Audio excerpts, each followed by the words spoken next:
सगळ्यांची काळजी घेतो, सगळ्यांच्या आवडीनिवडी जपतो, सगळ्यांना जे आवडतं ते आपण करून खायला घालतो, पण स्वतःसाठी आपण कधीच काही करत नाही आणि स्वतःला तर कधीच जपत नाही.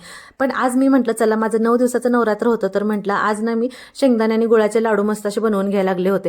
आता तसं तर नेहमी उपवासामध्ये मला आत्ती माझ्यासाठी बनवतात, पण आज पहिल्यांदाच मी स्वतः माझ्यासाठी बनवायला लागले होते.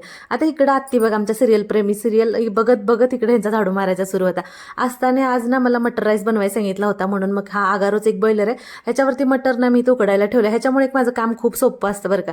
आता इथं मस्त असे मटार तर शिजले होते, पटकन लाडू वळून घेते, म्हणजे बाकी मला तिच्यासाठी राईस बनवता येईल. आणि इथं बघू शकता, हे बघा एवढे असे लाडू बनवून तयार होते.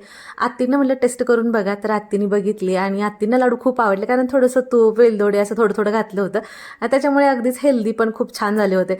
सगळं आवरून वगैरे घेतलं किचनमधलं आणि आज आम्ही निघालो होतो बाहेर पंढरपूरला, कारण आता परत कन्यापूजन वगैरे करायला लागेल मला आणि परत नंतर जायला व्हायचं नाही. अहो जाणार होते म्हणून त्यांच्यासोबतच आले होते. थोडंसं कन्यापूजनची थोडीशी खरेदी वगैरे काय काय घ्यायचं होतं ते घेतलं आणि इकडे डीमार्टला आलो होतं.